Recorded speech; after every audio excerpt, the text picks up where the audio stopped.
Hi, everyone. Welcome to Genealogy Adventures. I'm Brian Sheffy. And I'm Donya Williams. How are you guys doing today? It's a lovely, lovely Sunday. It is indeed, and as always, thank you for sharing the next hour with us at Genealogy Adventures. Yes, thank you so very, very much. I want to just do some shout outs to people. Hey, don't. Oh no, she tagged somebody.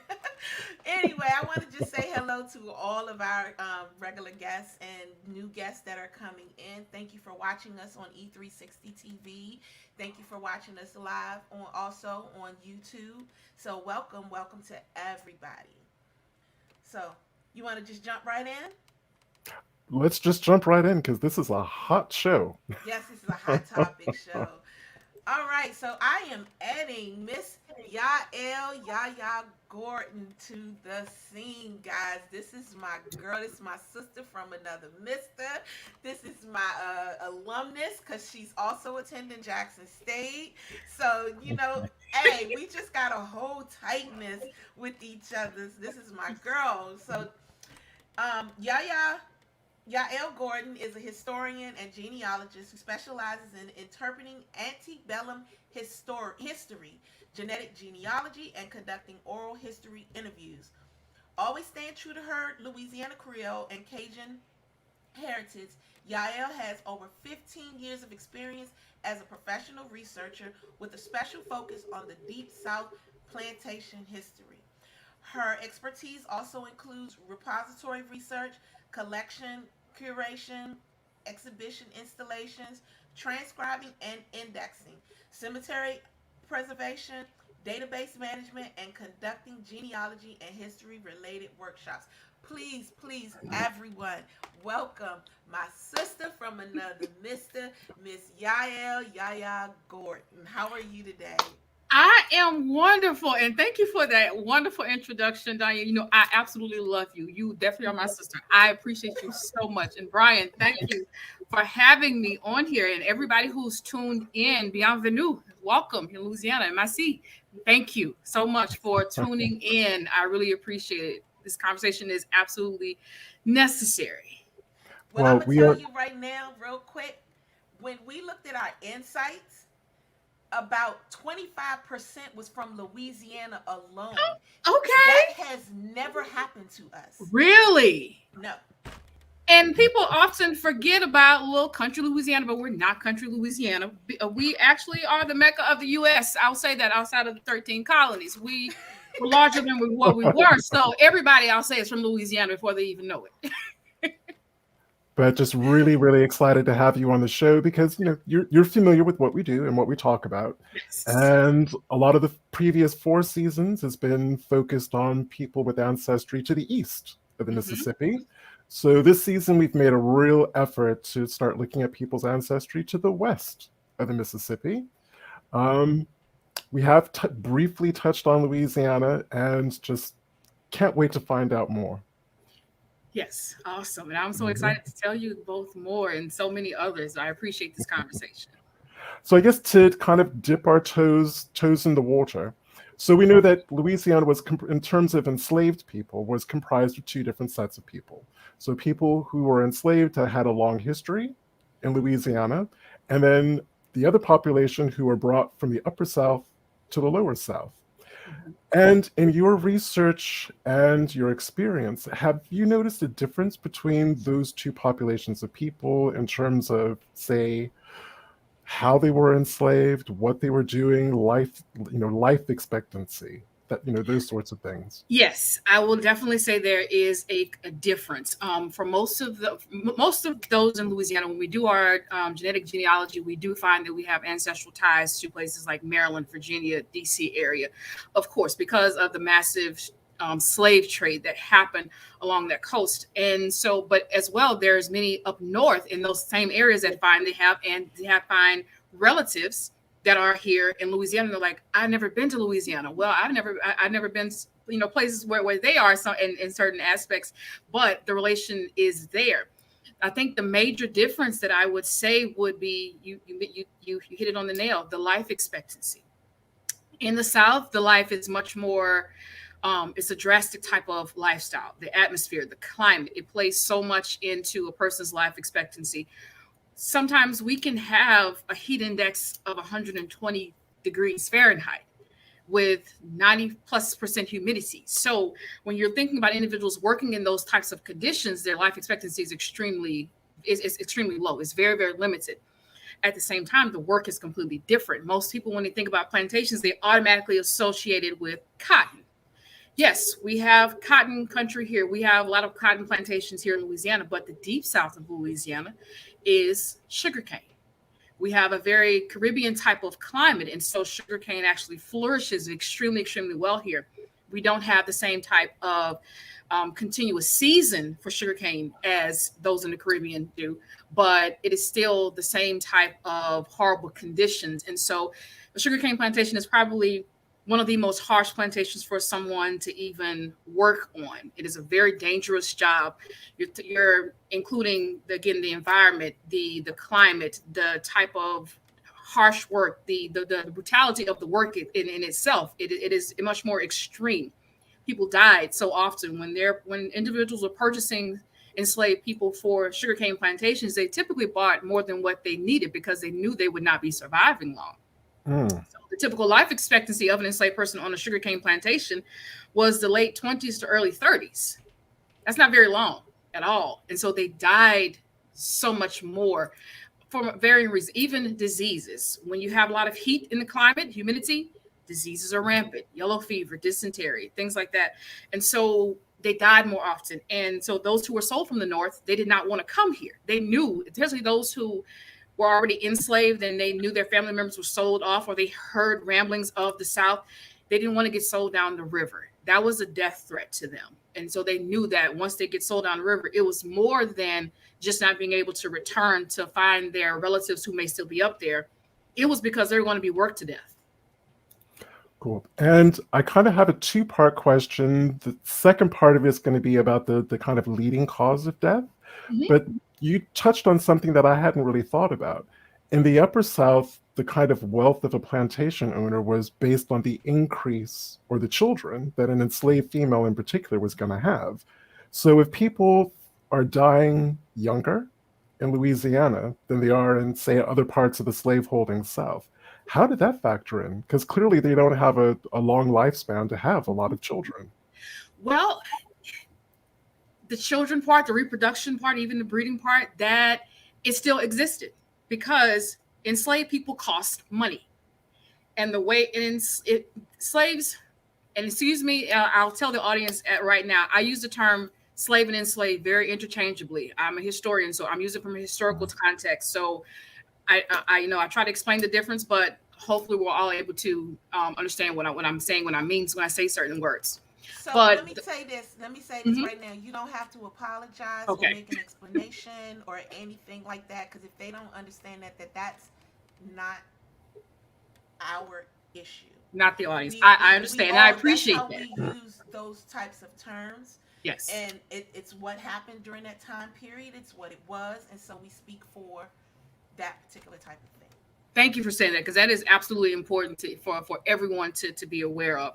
But those who are enslaved, they were still expected to reproduce constantly. So the ages would be younger. There are some times where an individual was maybe 21 years old and she already had 3 kids. She may not have survived after that 4th one. Her kids may, but enslaved persons, they were very expensive.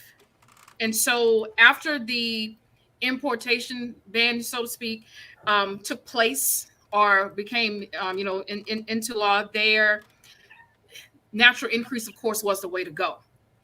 And so instead of buying more individuals, of course, they're going to breed those individuals. When I say breeding, that's just even as something as pairing 2 individuals together, not multiple people all the time. And so, but the harsh reality is a lot of those children did not survive. So they're going to continuously having them have children continuously. Those children, most of the children, they would have died from malnourishment. They're, especially for women out in who works inside of the big house. Okay, if they're working out in the fields, then they were only realistically, I'm not going to say allowed, but the typical span of them breastfeeding was about 2 years. women tried to use that as a form of birth control. And so owners realized that, they started to pick up on that, and so they would make them wean their child much earlier.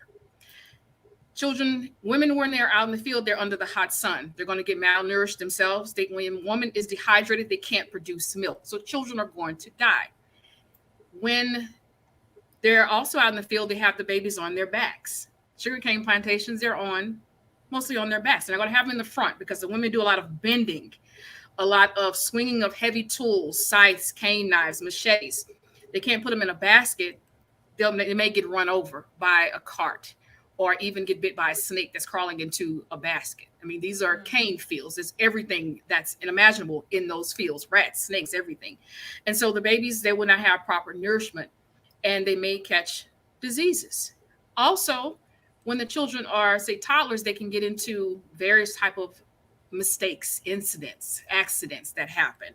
Because some of them, they're being washed in a pool of other children, typically by the eldest woman on the property who is watching all of them. Of course, she can't watch everyone's child all the time, but that was her responsibility. And things happen. A child can drown. Some of the little bit older children beyond toddlers, they were helping assist with bringing food and water to the fields for the individuals who were working out there. Accidents can definitely happen that way. Some of them were also working inside that dangerous sugar mill, which brought its own destruction to those children. And, we like to think that little fingers can get into little spaces. How many times if one of our children drops something and say, oh, your fingers are smaller than mine, can you get that for me? So they're utilizing these children to clean out the grinding machines. That's little fingers in little spaces that can easily get cut off, hands that can get torn off, limbs that can get torn off. And so, but again, if one enslaved person dies, they buy another or they breed another.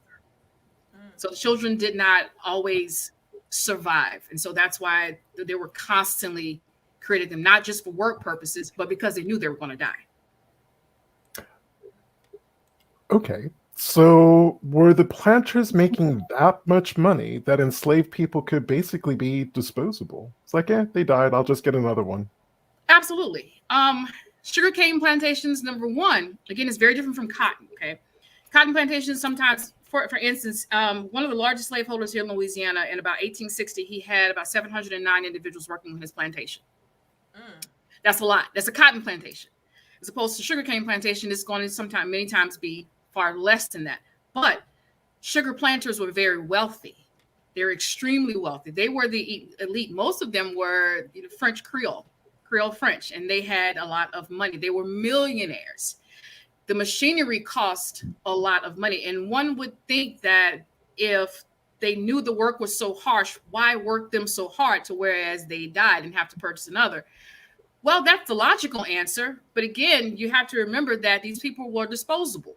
Just get another one or have them continuously to have children. Or if they don't have enough enslaved people on their particular property, they're going to ask their neighbor. They're going to be purchasing and doing contract work with their neighbors or their relatives to bring on enslaved people to their property to help with the amount of work. Many of these families were related, so they have them at their disposal. There are families and families and families of individuals that they always have the availability to have enslaved people. So, but just because they knew that they could die fast, there was a complete disconnection of them realizing that these were human beings. And so that part did not matter to them because the income was the matter. Sometimes you have to lose money to make money.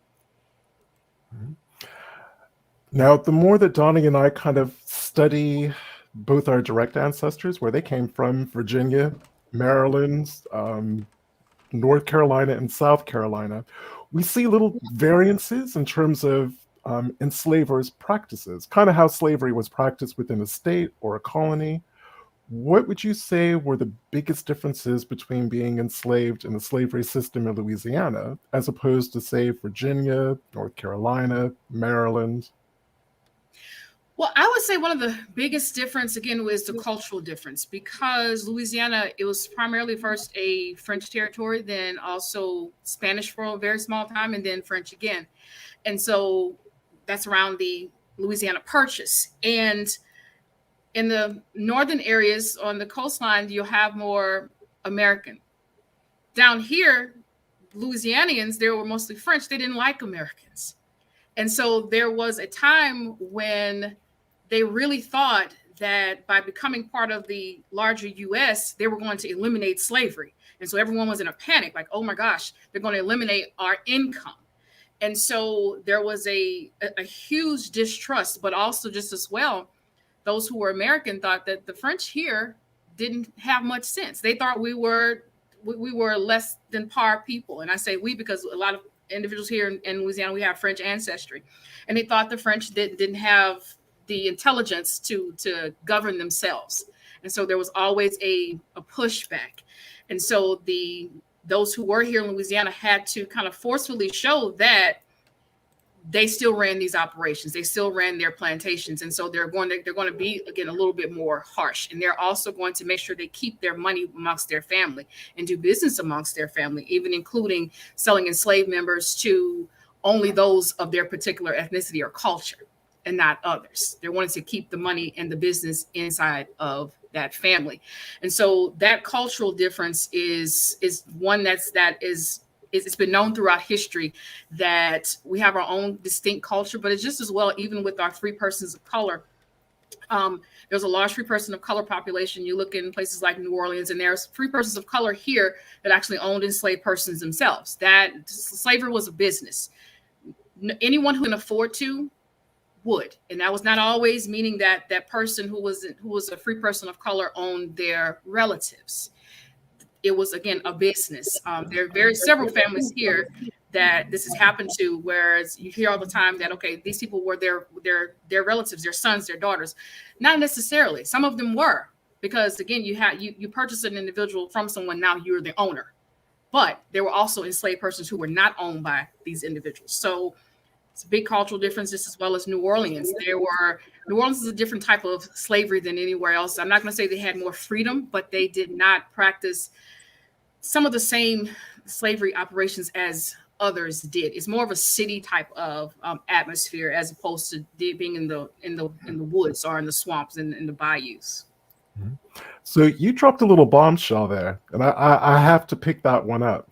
Mm-hmm. So the Americans, I think, Donnie, you got a different bomb. There were a couple of bombshells there. I want to cycle back really. Americans not like in Louisiana.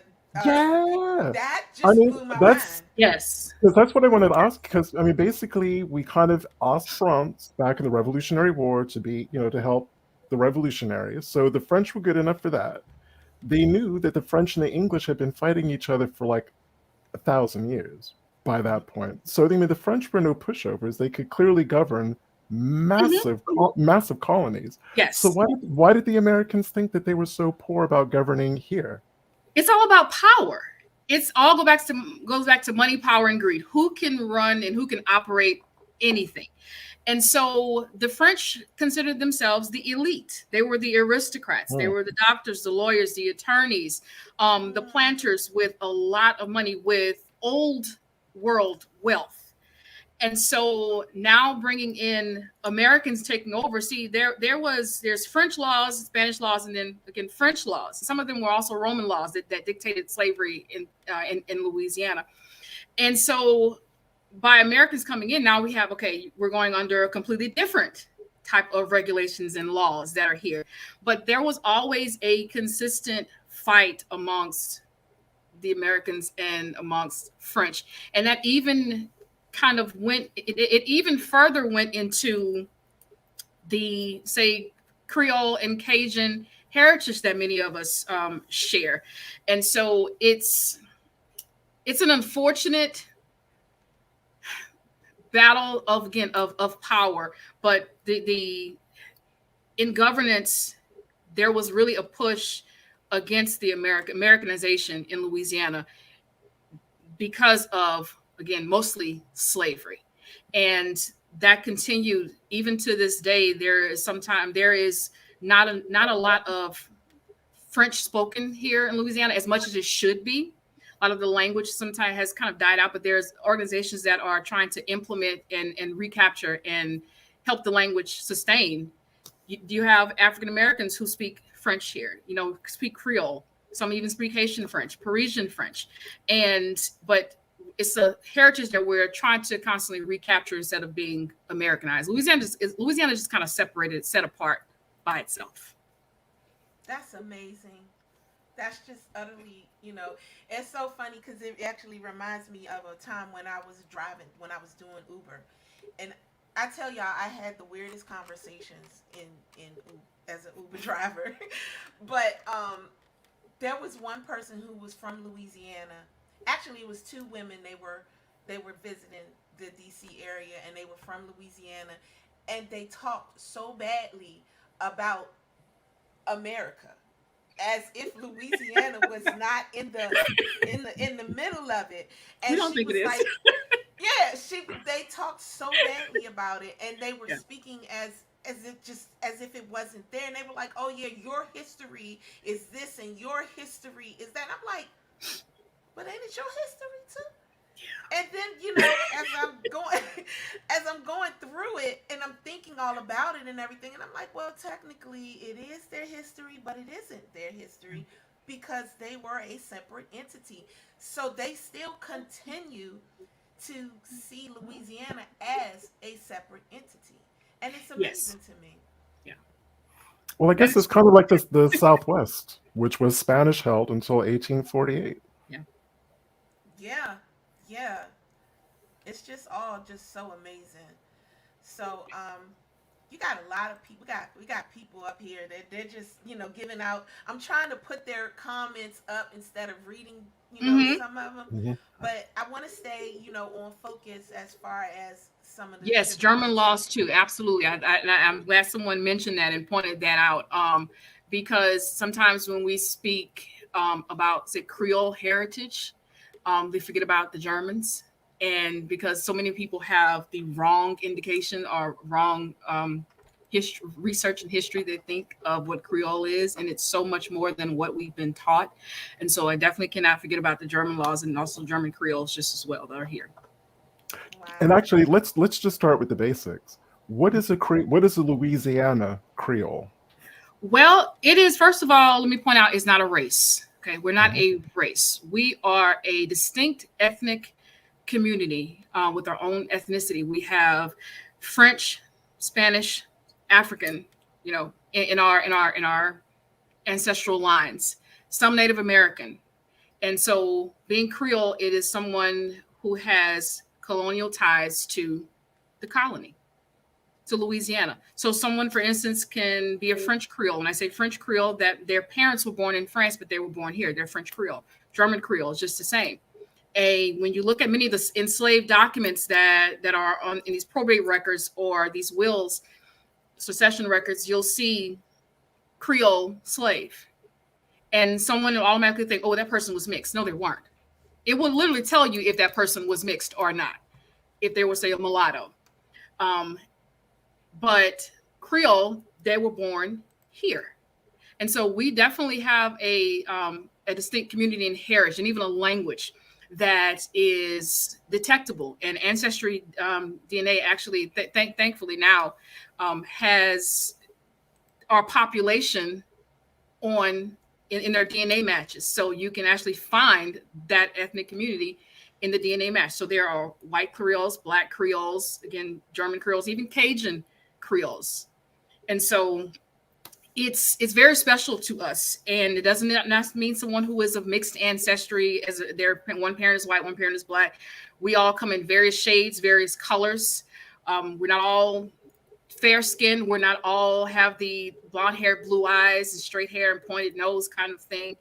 It's a lot of colorism that still goes into a lot of that, but that's because of myths. But when you look at different families and different populations, families marry into other families. Just like people marry into certain families to keep money, certain people marry into families to keep certain genes. We do it now. We create designer babies every single day. Every single day, people do the same thing. And so it's our heritage, it's our language, and it is, again, nothing about race. It's our foods. And so being a Louisiana Creole is very special to us. Not everyone here is Louisiana Creole. And that's also an interesting point, because outside of Louisiana, basically you're either black, mulatto, or white. Mm-hmm. I haven't really seen much where Virginians were concerned about whether someone was an octoroon or maroon or whatever. How many?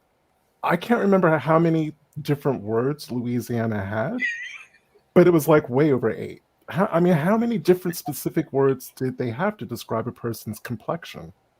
It is a few. I have seen several. I have seen those what the complexions are talking about. Someone who is say a red bone, or someone who has a red undertone to them, or completely with a cold colored skin.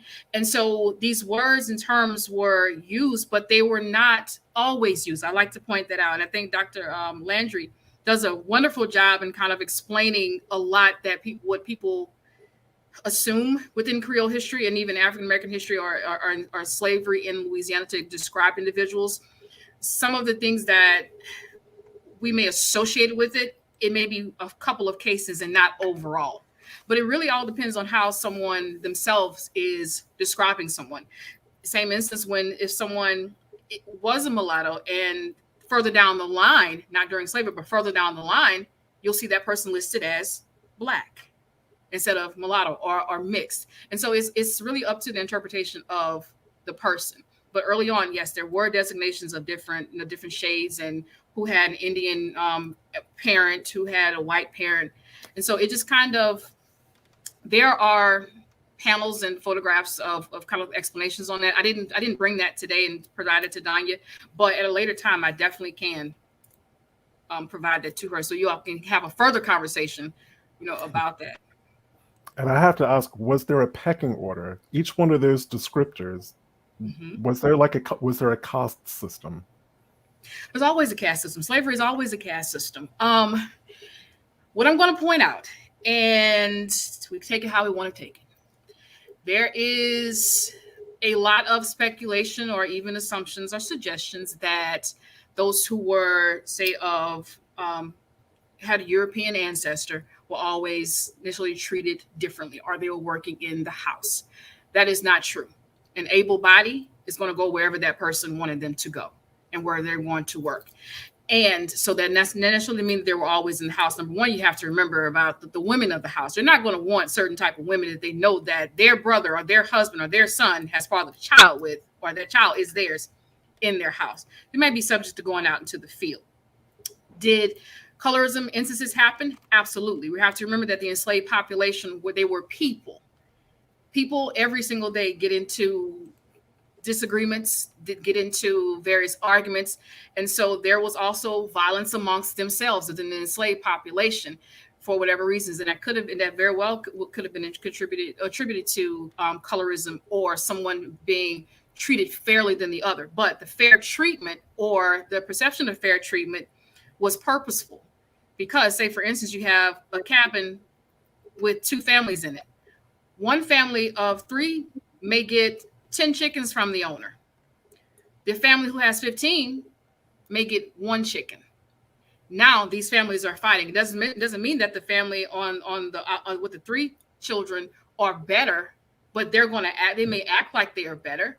But the person who only got 1 chicken, that family, is going to think, okay, well, these people think they're better than us. And so that's going to cause confusion. And that was purposeful, because you have to cause dissension to push an agenda. And I'm going to bring Donnie in on this one.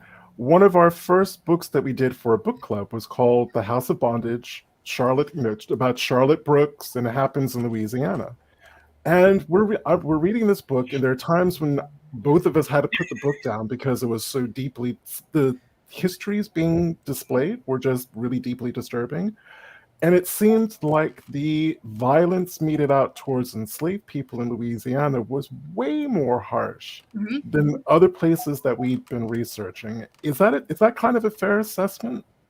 I would say it's a fair assessment. I say it's a fair assessment, but I also say, again, is up to interpretation. Because many times when we look at old writings, or if someone is writing from a viewer's perspective, it is what they believe. And sometimes people can give someone a better story than what's actually going on. They may say someone treated their slaves really, really great.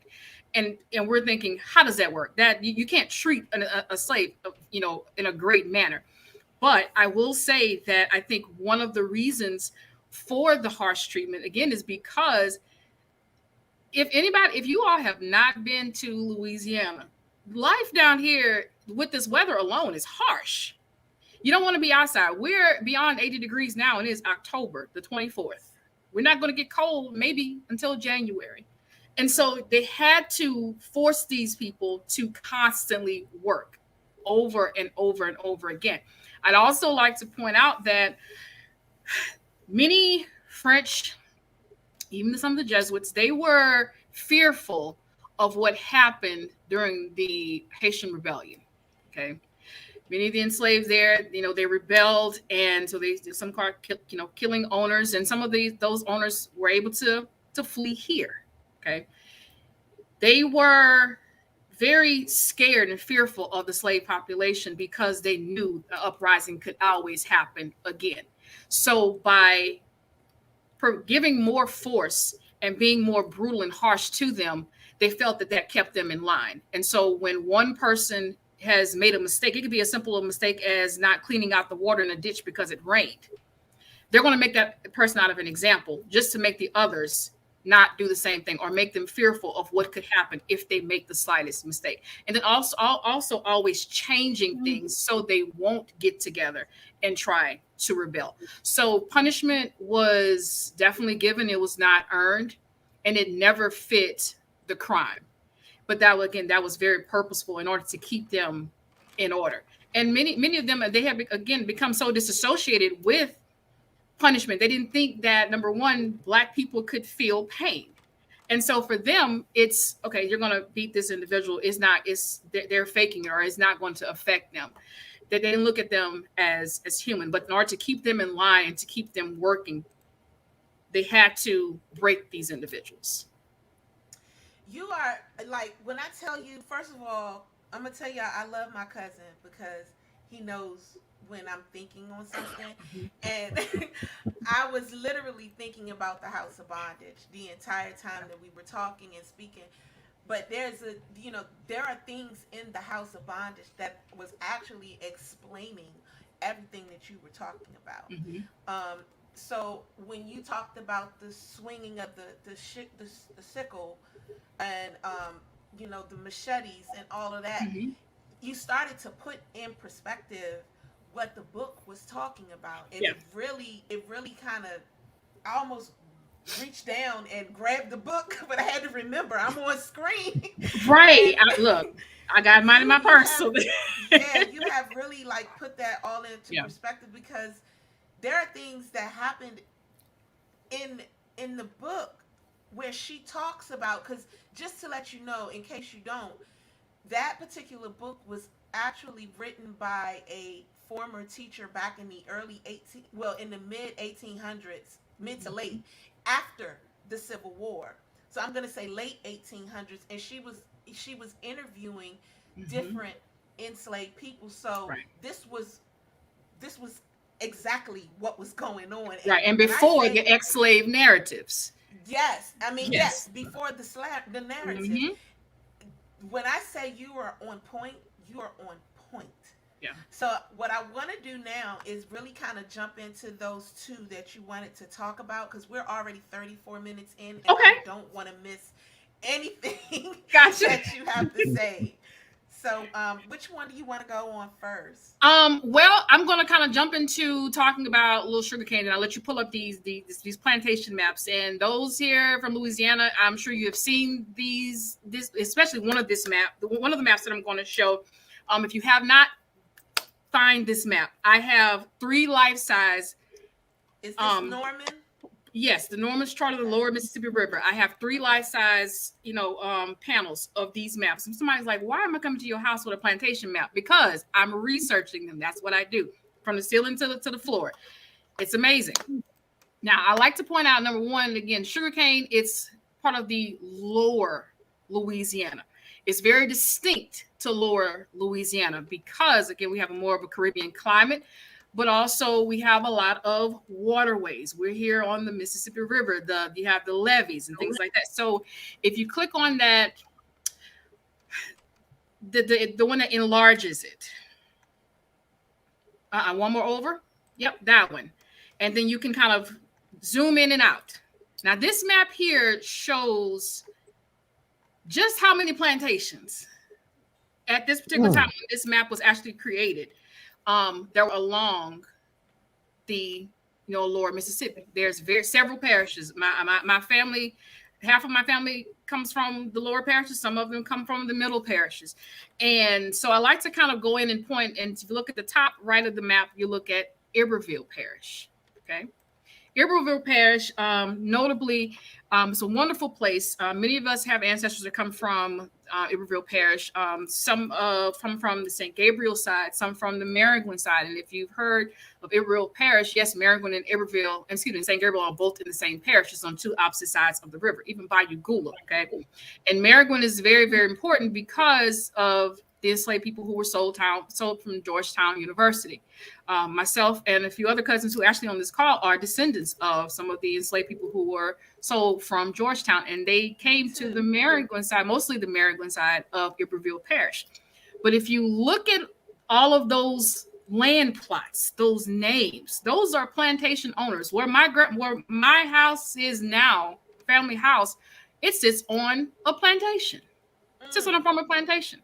So all of these places, all of these lands along the river road, especially where a lot of these chemical plants are, say Syngenta plant, Formosa plant, that are now doing big business in rural communities, African-American communities, especially in the river parishes. Further down, it was like St. James Parish, St. John the Baptist.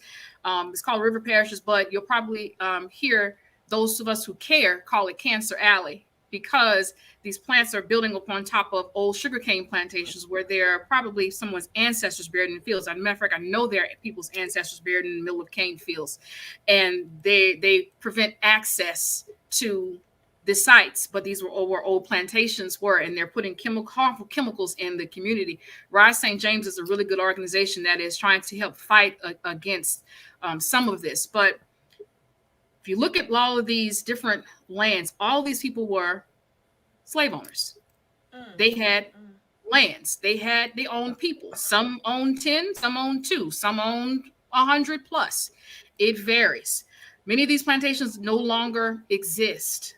Weather, flooding, hurricanes, again, being bought out by big businesses, they no longer exist. So there are a few that actually still exist and provide tourism on their places. Not all of them actually provide tourism that talk about the enslaved community, but there are several of them that do. And I do work for some plantations, some of the ones that are still in existence, but also no longer in existence. I'm researching the lost ones to help create and correct the narrative about difficult history about the enslaved people. Can I just jump in? Yes. Can I just jump in really quick? Sure. This map looks different than other maps that I've seen for the Upper South. These properties are like really long. Yes. They're basically rectangular, but very narrow. Yes. What's the reason behind that? Instead of being wide, they're more long. And you have neighboring plantations, and most of these people they're all related. Okay. So their land is kind of someone else's land also, just as well. But the long stretch of land is because they're planting mostly sugarcane on the back end of the property. Then you have to reach the riverfront. That was being on the river is a prime property. The Mississippi River right there. And you have the levees that were actually being built. And so the homes oversaw the levees. But you also, those of us who live here now, we know that, okay, there's a levee and there's the river. Back then, there was the land, the levee, and more homes. So they're on both sides of the river. They even had churches on the opposite side of the levee. So if you can walk to the top of the levee and see homes. Right now, the levees are about 25, 30 feet tall. They were done that way by the Army Corps engineers after the flood of 1927, okay? The Great Flood that happened. And so, because originally the levees are only about 5 to 6 feet tall, but the enslaved community was those who were constantly building the levees. They were help building levees to prevent flooding. Okay, so along the other side, there's a lot of steamships and boats, but there were also homes and plantations and churches and post offices on the opposite side of the levee. Now we can't have that because everything completely floods. So In burial spots, there are some people that are, I can guarantee they're buried under the levees because of pushback on the land purposes. Okay. Well, So I know you have another image. quick question. What are the different colors? So scroll out and it'll kind of give you which ones were cotton, which ones were sugarcane. See that up there? Yes, and it kind of shows you the boundaries of the actual areas and where the waterways are. Okay. So by 1751, Jesuit priests actually brought sugarcane to Louisiana. And it wasn't until about 1795, 96 that Etienne de Boré was one of the first planters to have a plantation to produce granulated sugar on a commercial scale, on a large scale. And his plantation is now where Audubon Zoo is, and Audubon Park, and Tulane University. So many of these places that are in the areas like that have a history to reckon with. It still goes back to slavery. And so sugarcane is an old crop. And before that, it was a lot of indigo. But, sugarcane became white gold. Now, sugar cultivation, it goes up about 15 miles above Baton Rouge. Baton Rouge is kind of in the corner, kind of almost definitely not in the middle of Louisiana, but everything under there is mostly sugarcane. And so the extent of sugarcane properties, you're looking at thousands and thousands of dollars being spent on a daily basis, on a yearly basis for these individuals, because the equipment was very, very expensive. Not everyone could afford it. That's why I say it's a rich man's crop. Everyone, again, it's distinct because the climate in middle Louisiana, North Louisiana is different from that in lower Louisiana. So cotton doesn't grow too well in the deep South. So we're not going to touch cotton, but we could do sugarcane. And sugar, once you get sugar, everybody wants it. You send it all across the world. And so they would create these plantations and have these sugar mills on their property, and so they can cultivate their own sugar and molasses. Now, just a little bit of the typical work day, say for a sugarcane plantation. January to September, they're out, say, digging ditches, building the roads, building the levees, clearing the irrigation systems, the canals, things like that. And also, cutting wood, trees and stuff for wood for fuel. Now, come October to December, or sometimes mid-January, that's when they get into what they call the grinding season. And that was a season whereas all hands on deck, there is no off time. So usually for the first part of the year, the enslaved persons, they worked, 12 to 14 hours a day. That's still a lot if they're working out and, with their children at home, babies at home. But in grinding season, they were working 18 to 20 plus hours a day. And not all of them worked in shift work. Some plantations allowed them to work in, say, shifts, but not all of them did, depending upon who that owner was. Whatever the owner wanted to do, that's what they did. And so they're working 18 to 20 hours a day, every single day, 7 days a week, from sun up to sundown. So basically from can't see to can't see. So they're completely exhausted all the time. But the fear of death, the fear of getting brutalized by the owner, or getting killed by the owner, or getting sold away was always being held over their heads. So they knew they had to work. There was no real incentive of them doing anything. So when we talk about, say, holidays for the enslaved people, that wasn't necessarily a norm.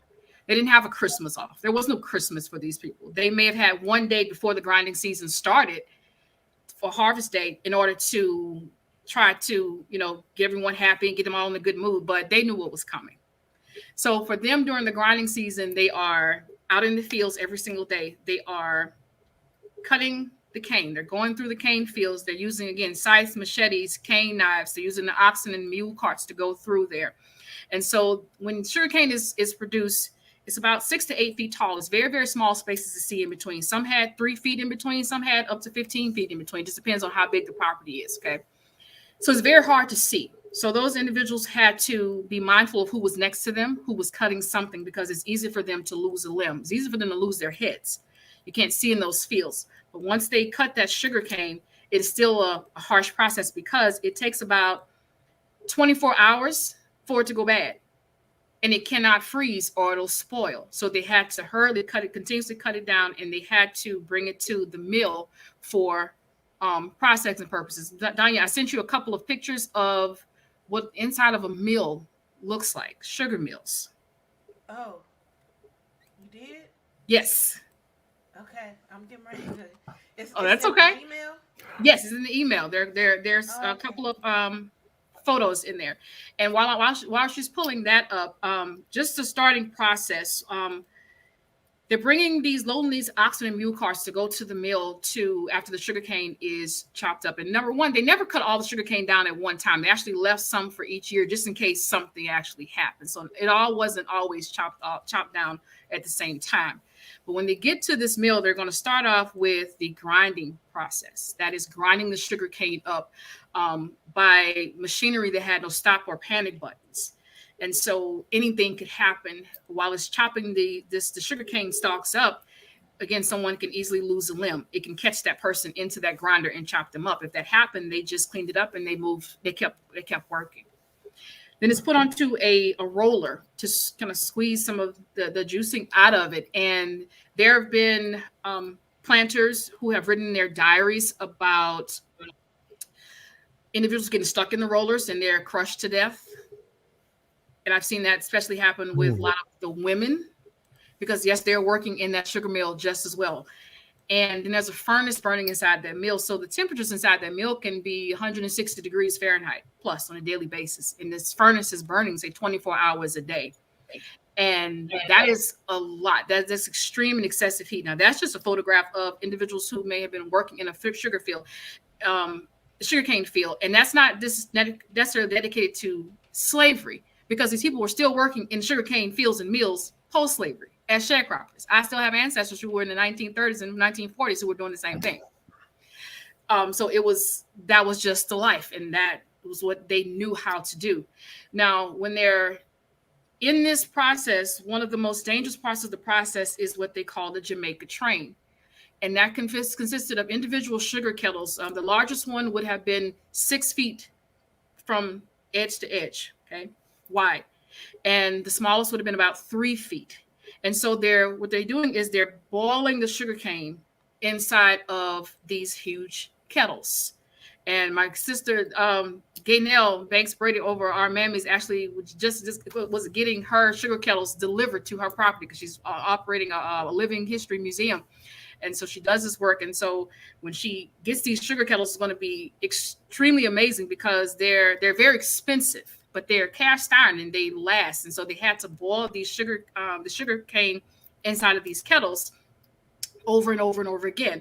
And so they typically had the men working with that part because there had to be the boiling right here. Yes, so they had to be some of the strongest ones because they still had to wear, no matter how hot it was in there, long sleeve shirts, long pants, and leather shoes because it could be death by scalding, 3rd-degree burns.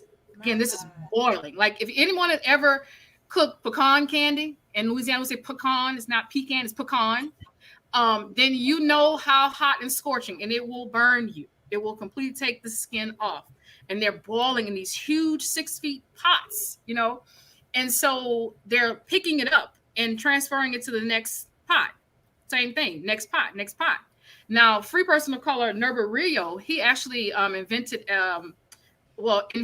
the pan process for sugarcane cultivation, but that wasn't until, later in the 1800s, much later in the 1800s, by 1840s, I believe. And he lent his inventions to various planters in, say, on St. James Parish. And Valcour, if I'm not mistaken, is one of the persons that he actually lent to one of his inventions to. Valcour had a huge plantation in St. James Parish. And so this process, from start to finish, by the time they walk in and walk out, they'll probably be walking out on a stretcher, if they even survived. That's just how harsh the work is again. And sometimes they would have small children working inside of the sugarcane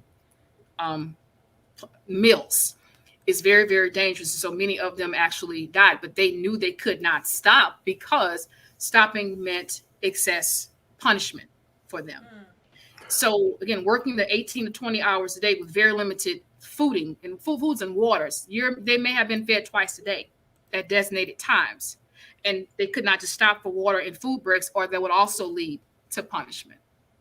So the life for them would be extremely, it's something very different from any other type of plantation that would have been in America, like I said. And they knew that from the Haitian rebellion.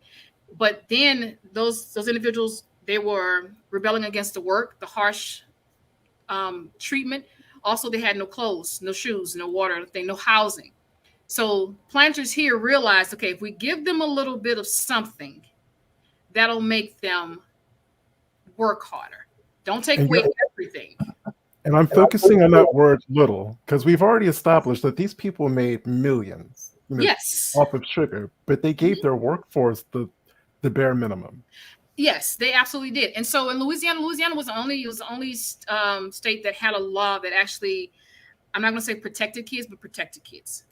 So children 10 and under weren't legally allowed to be sold away from their mothers. Planters still did it. At first, the law was 14 and under, then they changed it to 10 and under. Okay. But that gave planters an incentive to say, okay, well, we're allowing you to keep your kid. So just work, because that mother knew at any given time that she did not obey what that owner or his mistress or whoever said. That can mean her child at 5 years old getting snatched from her. Would that have benefited the owner monetarily? No, but it would have made her do what he wanted her to do. So there were little small incentives, even incentives such as allowing them to have gardens to plant for their own food purposes, giving them monies when they went out and chopped extra wood. And so they were able to use that money to, say, buy additional clothing, because they only received typically 2 pairs of clothes per year, summer set and winter set and a hat. So they gave them something, so that lessened stuff out of the owner's pocket. So but it made these individuals think that they had something. And when a person has something, who has nothing, they have nothing to lose. But when they have something to lose. Mm-hmm. Now you made me think of something, because no matter where you were enslaved people had to have ingenuity, because they got next to nothing and they had to make stuff out of it. But I'm really curious, I'm thinking hot sugar syrup, and I'm thinking hundreds of degrees, it's popping, it's splattering, getting on people's clothes and skin. What types of kind of homegrown medicine were the enslaved people making, and how African influenced was that?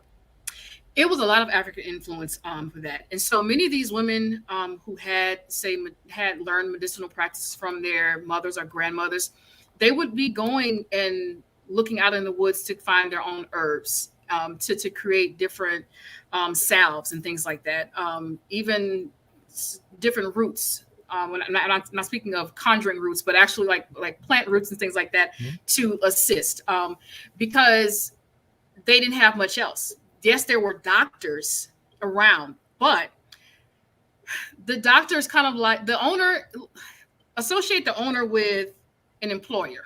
Okay, bad choice, but an employer who pays for someone's insurance. They're only paying so much, and so they would many times pay a doctor in that community to do farm services on their enslaved community. If that person, and they can only contact that doctor for that enslaved person if it was an extreme circumstance. Okay. So if they needed something else, that enslaved person would have to come out and provide something that they had, say a couple of coins or something, in order to pay for those services. So the medical insurance, so to speak, that the owners had was not much. And again, it was for extreme purposes. And for many of those that worked on a sugarcane plantation, the doctors, it was a learning process, because they didn't all go to school. And so it was a father who taught his son, and his son, things like that. And so the go-to a lot of time was to cut a limb off. That's what they did. If the person gets their hand smushed, they're going to cut that limb off. Now, that does not mean that person who got their limb cut off had to stop working, because they were still going to have to find a job to do, even if that meant herding cattle. They were still going to be working. So the enslaved women, they would be utilized to assist with what the doctor could not. And even with the midwives, the sick nurses, they're the ones who took care of the enslaved women, especially who were giving birth. They did not necessarily go to a sick house that was typically on the plantation for the enslaved people, because a lot of diseases are in there. And so the owners started to realize, okay, there's diseases in there. We don't want this lady to lose this baby. So that means this woman may have her child in the middle of a ditch or a cane field, but she was still being taken care of by a sick nurse or a midwife who was able to assist. And the doctor was called only if, she had an extreme birthing type of situation. But there are so many different types of herbs and medicines that we have used culturally and ancestrally that people still use today. And even kind of going into a lot of spiritualism, there's things that we carry or we do or we say or eat or drink that we feel that's going to help our health wise. Well, yeah, you know what? So you got to come back, because we didn't even get to the second one, and the time is like almost over. And even Gina Lewis was like, "Hey, great information. Time flew. I'm for it. I'm for it too." So, yeah, you got to come back, because you have, like, Lord have mercy. I mean, I'm at a point now where I need to talk to somebody that knows information about northern plantations to see if it was worse than. I mean, because we have comments up here that are saying that some of our enslaved people from the north were sent to the south for punishment, and I'm like, what? It's amazing. Your story is amazing. Just what you know. And you guys, she does this when Louisiana is up and running. She's one of those. Am I right to say this? Absolutely. I'm one of those persons. Even when it's not running, I'm still out in the fields. I'm digging. I'm looking for burial sites. I'm looking for plantation sites. I'm still. Hurricane Ida COVID, I'll say, kind of stopped a lot of tourism. So I teach on the enslaved history in communities on various plantations. However, tourism, that's still part of tourism, and it kind of slowed that down. And then now this year, a couple months ago, we had Hurricane Ida. So a lot of these areas, especially that I work in, they've been devastated by Ida. No power, clean water, things like that. And so, but that does not mean, just because there is a wrench does not mean that research stops. I never let it stop me. Well, I'm just so excited that you are here and that we are going to I'm excited to be here. And you got to come back. We got to set this date now. Unfortunately, I mean, we got to figure out this date, Brian, because she has to come back. She does. We got to finish this, because there's more. Again, I want to stress to everybody, these are not presentations or webinars. This is an actual TV show. We want to make sure you understand this is an actual TV show, and it's free to you, and you get the opportunity to ask the questions that you need to ask. So definitely remember that. And can you get my email address out, please? I see someone asking, how do they contact me? Okay, because I can't type it in for some reason. It's theancestorkey@gmail.com. So the ancestor key@gmail.com. And I believe that's coming. Awesome. So yes, we will definitely have you back for part 2, because again, there's so much that we weren't able to cover. About this stuff. I do. But it's what I love about doing the show is, we're having a conversation, and as you're listening to someone tell you something that you're hearing for the first time, we kind of go off script a little bit, because you'll say something and it's like, oh, wait a minute, I didn't know anything about that. I need to ask this follow-up question. Oh, so Danya, not V. Just V. Oh, it's just V? Yeah, V. Okay. So in the closing minutes of the show, thank you, YaYa, so much for joining us. Thank you, everyone at home, for joining us. And next week, we have another barnstormer.